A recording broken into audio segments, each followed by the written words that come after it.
Olá você, seja bem-vindo, seja bem-vinda. Estamos aqui no portal da Engenharia Mecânica, eu sou o Severiano. Estamos para tratar dessa nossa série Veículos Elétricos e Híbridos, já estamos avançando aqui no nosso capítulo 3. Nós estamos tratando dos componentes e dos sistemas que nós vamos ver. O primeiro componente que nós estamos tratando são os motores elétricos, tá? E dentro dos motores elétricos nós estamos dando uma traçada nos componentes desses motores, tá? Nós terminamos o vídeo anterior falando dos rotores, né? E iniciaremos esse vídeo falando ainda dos rotores, porém rotores de ímãs permanentes, tá? Rotores de ímãs permanentes. Antes de continuar, porém, eu gostaria de pedir a você que se inscreva no nosso canal, né? Compartilhe esse vídeo, dê o seu gostei ou seu não gostei, não tem problema, faz parte, tá? A gente entende isso, mas gostaria de contar com sua ajuda, que a gente precisa muito, tá? Para poder continuar com o nosso trabalho. Tá bem? Vamos em frente, então. Nós falamos do rotor dos motores de indução, né? Que são rotores de gaiola, chamado gaiola de esquilo, né? Agora falaremos de rotores com ímãs permanentes, são rotores bem especiais, tá? O motor de ímã permanente, né? O ímã permanente está aqui marcado, eles são essas ranhuras, esses materiais inseridos aqui em vermelho, né? Em todo o percurso do rotor, que isso aqui é o rotor, aqui são as bobinas ao redor do motor, o estator, tá? E aqui são dois componentes que nós não podemos esquecer de falar lá na frente, que são as pontes magnéticas e as barreiras magnéticas, tá? Então, no motor de ímã permanente, né? Ele contém ímãs que interagem diretamente com o campo gerado pelo estator. Então, a importância desses ímãs é que eles interagem com com esse campo magnético gerado pelo estator, e isso dá maior fluxo de corrente e, consequentemente, maior torque no nosso motor, tá? Pois bem, a gente não deve esquecer, né, que esses rotores de ímã permanente, eu procurei lembrar isso aqui, eles são tipicamente associados a motores síncronos, mas que eles também podem ser utilizados em algumas configurações de motor de indução, né? Embora isso não seja comum. Mas eu procurei fazer isso aqui para chamar a atenção, para não dizer, aí surge aquela dúvida, os rotores de ímã permanente, ele é tipicamente só dos motores síncronos? Praticamente sim, mas eles podem, em algumas configurações, ser inserido em rotores de indução, tá? Vamos para frente. A grande vantagem desse tipo de motor com esse rotor é que ele tende a ser mais eficiente, né? Por quê? Porque ele elimina as perdas associadas à indução de corrente do rotor. Se você tem um campo magnético do estator para induzir uma corrente no rotor e você tem perdas, você vai ter eficiência reduzida. Com esses ímãs permanentes, que são esses vermelhos aqui, tá? Esses vermelhos que nós podemos ver são materiais ferromagnéticos inseridos no rotor. Se nós tivermos isso aqui, ele vai eliminar mais as perdas de campo magnético e a indução de corrente no rotor será muito maior, tá? Isso aumenta a eficiência do motor e, consequentemente, do veículo, tá? Essa eficiência maior é um dos maiores motivos dos motores de ímã permanente serem amplamente utilizados nos veículos elétricos e híbridos, tá? Então, um dos motivos deles serem muito utilizados, você vai ver aí nos motores, os motores dos veículos elétricos, eles usam muito os motores com rotores de ímãs permanentes, tá? É por isso mesmo, por causa dessa alta eficiência que ele propicia, tá? O desempenho do rotor, ele é importante para a eficiência e a potência do motor. Como eu falei, se ele evita perdas magnéticas do campo magnético gerado pelo estator no rotor, consequentemente, ele vai aumentar a eficiência e a potência do motor, né? O material e o projeto desses rotores, né, eles podem influenciar diretamente no peso do motor e, consequentemente, no peso total do veículo, né? Isso aí impacta o consumo e impacta a autonomia. Se você tem menor peso do motor elétrico, porque o carro elétrico já tem um problema grande, que é o peso do carro em si, por causa da bateria, né, que elas pesam muito. Então isso é uma desvantagem que a gente vai ver lá na frente. Se ele já tem essa desvantagem, se você tiver um motor que aumente o peso do veículo, você vai ter problema. Então, Isso sendo mais compacto, perdão, voltando aqui, ele sendo mais compacto e tendo um peso menor, um peso moderado, né, ele impacta no consumo, porque você vai ter menos peso para arrastar, e ele impacta na autonomia, porque com a carga da bateria você vai rodar muito mais do que rodaria com um motor mais pesado, tá? Pois bem, vamos para frente. Quais os materiais que são usados nesses rotores de ímã permanente? É usado muito o cobre, né? O cobre e o alumínio. Isso aí, devido à grande condutibilidade elétrica e térmica e dissipação de calor, que eles têm uma boa condutividade elétrica e uma boa condutividade térmica, tanto o cobre como o alumínio. Isso ajuda na condutividade e também na dissipação de calor, tá? Pela sua grande capacidade térmica de condução, tá? Esses dois materiais. Nos motores de ímã permanente, os ímãs são de terras raras. Aqui é que está o problema, né? É que está o problema do aumento do custo. A gente vai falar lá na frente, em alguns capítulos aí, sobre a obtenção dessas terras raras e a dificuldade dela em todo o planeta terrestre, tá? Mas como eles usam essas terras raras como neodímio. Esse aqui é o grande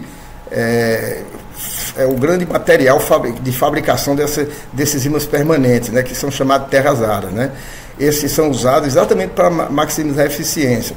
Então, nos ímãs permanentes são usados materiais chamados de terras raras, como, por exemplo, esse elemento aqui, o neodímio, tá? Esses ímãs permanentes, eles apresentam várias vantagens diferenciais, esses motores de ímã permanente. Quando a gente fala motores de ímã permanente, é que eles têm rotores de ímã permanente, tá? Eles apresentam vantagens diferenciais que tornam ele diferente, né, de algumas aplicações dos motores com rotores de gaiola, tá? Vamos ver três delas, três principais, né? Principalmente a alta eficiência, né? Os ímãs permanentes, eles proporcionam, como nós falamos, um campo magnético forte e constante. Com isso, resulta uma maior eficiência, né, energética, em comparação com os motores que dependem de eletroímãs, né? Então, se você tem o ímã permanente no rotor, você vai ter uma eficiência maior. Isso é provado na prática e na indústria automobilística isso já está consolidado, tá? Está muito bem consolidado. Outra coisa que nós já falamos antes é a compactação e leveza, né? Com isso, né, utilizando esses ímãs permanentes, ele permite a construção de motores mais compactos, né, mais compactos e leves, que influencia na autonomia e no consumo, tá? O que é indispensável para veículos elétricos, porque o peso, como eu falei, é um fator crítico, ainda é hoje na indústria automobilística um fator crítico, é o peso dos veículos elétricos. Eles pesam, na média, eles pesam muito mais do que os veículos a combustão interna, tá? Uma terceira vantagem diferencial desses rotores nos motores, né, é o torque elevado. Eles oferecem um torque elevado realmente, em baixas rotações. Isso aí é ideal e é importante a aplicação de veículos elétricos, né, porque ele proporciona uma aceleração rápida e um desempenho superior, principalmente em áreas urbanas, onde os veículos têm que andarem com torque elevado em baixas rotações, né? Arranca, sai. Então é necessário isso. E esses rotores com ímãs permanentes, eles ajudam muito nesse tipo de concepção, tá? Como eu falei anteriormente, a gente não podia deixar de voltar a falar desses dois rapazes aqui, que são os agregados, né? Eu chamo agregado porque em toda tecnologia, seja num carro, no celular, num avião, você, quando tem a concepção inicial de um objeto eletromecânico desse, você tem ele com simplicidade. Depois você vai agregando coisas nesses componentes, seja num celular, num avião, num carro, você vai agregando coisas que vão melhorando a eficiência, né? De qualquer forma, melhorando o componente. O celular de 15 anos atrás não é o celular de hoje. Você agregou várias coisas no celular que a gente pensa que não faz sentido, mas que faz, né? Eles vão agregando coisas. Por exemplo, as pontes magnéticas, né? São esses dois agregados aqui. São as pontes magnéticas que são essas em forma de azul aqui em todo o contorno do rotor, né? E as barreiras magnéticas, que são esses espaços aqui, que não dá para ver na figura provavelmente, mas aqui são espaços ao redor, são as barreiras magnéticas, né? Que são preenchidas com materiais ferromagnético também, que tem sua finalidade, tá? Vamos em frente. Vamos tratar primeiro das pontes magnéticas, né? Essas pontes magnéticas aqui, né? Elas são como que ajudam a direcionar o fluxo, né? Direcionar a linha de fluxo. Se ela ajuda a direcionar a linha de fluxo, ela evita perdas, né? Ela evita perdas, porque o campo magnético gerado pelo estator tem que ser, o ideal é que seja totalmente absorvido pelo rotor, tá? Então ela ajuda a direcionar essas linhas. Elas são essenciais para otimizar a força de tração e repulsão. Aquilo que eu falei ontem, né? No vídeo anterior, do ângulo elétrico entre esses campos magnéticos, né? Então ela ajuda a otimizar a força de atração e repulsão, né? Esses ímãs permanentes no enrolamento do motor tem essa finalidade. Nesses motores de ímã permanente, esse daqui ajudam muito, que são as pontes magnéticas, né? Pois bem, essas pontes magnéticas, elas atuam como condutores de fluxo magnético. Lógico, se ela atua como condutor de fluxo magnético, ela ajuda a direcionar, né? Ela permite que as linhas sejam direcionadas de forma eficiente. Elas são projetadas para minimizar a resistência ao fluxo. Então, essas pontes magnéticas, eu não poderia deixar de lembrar aqui, que elas facilitam a passagem das linhas de campo, gerada pelos eletroímãs do estator. Então, ela ajuda a maximizar o fluxo dentro do rotor, tá? Indo para frente aqui ainda, sobre as pontes magnéticas, elas geralmente são feitas de materiais ferromagnéticos, lógico, né? Materiais ferromagnéticos, essas pontes magnéticas. O aço é um dos principais, né? Que tem alta permeabilidade, isso aí a gente já conhece dos estudos de materiais, né? Outra coisa, isso significa que são eficazes em conduzir o fluxo magnético, ou seja, essas pontes magnéticas, elas ajudam a conduzir o fluxo magnético. Lá na frente a gente vai fazer um resumo para fazer a diferenciação das barreiras, tá? Ainda sobre as pontes magnéticas, elas podem ter formatos variados. Aqui você pode ver que elas, em formato azul, ela tem esses formatos. Então, cada fabricante, cada modelo tem seu formato. O importante é que ela direcione o fluxo magnético do estator para o rotor, para evitar perda, tá? Então, dependendo do projeto do motor, muitas vezes são projetadas para maximizar a superfície de contato com os ímãs permanentes, né? Ela maximiza a superfície de contato porque ela é conjugada com os ímãs permanentes, que são os vermelhos, tá? Vamos ver agora um pouco das barreiras, só algumas informações sobre as barreiras magnéticas. Elas são estruturas que elas limitam, você vê, as outras controlam, elas limitam ou controlam também o fluxo magnético em determinadas áreas do motor. Elas criam barreiras para evitar a dissipação de fluxo magnético e direcionar, né? Então elas limitam a área de atuação. Elas ajudam a evitar perda de fluxo magnético, que poderia reduzir a eficiência do motor, como nós falamos antes, né? Pois bem, assim como as pontes magnéticas, essas barreiras magnéticas também são feitas de materiais ferromagnéticos, né?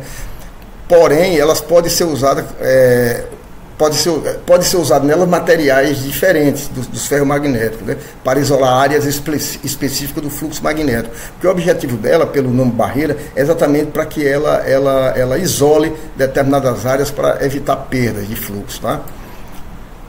E agora, para finalizar essa parte dos ímãs permanentes e desses dois componentes, ponte magnética e barreira magnética, em resumo, as pontes magnéticas, elas direcionam o fluxo magnético e são construídas de ferro magnético, materiais ferromagnéticos. As barreiras magnéticas,